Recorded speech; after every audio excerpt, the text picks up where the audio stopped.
Good afternoon, everybody. Good afternoon. That's a very good, solid, interactive good afternoon. Thank you.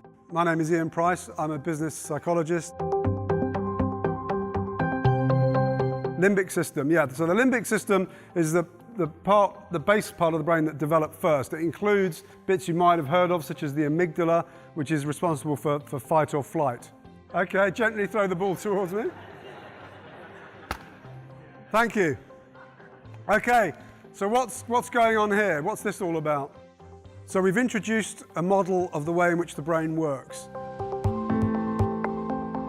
This whole area of management is really fundamental to building a resilient mindset. Even very traumatic experiences can lead to growth. There is an expression, post-traumatic growth. So the emotions are often negative. It's reactive in a negative way.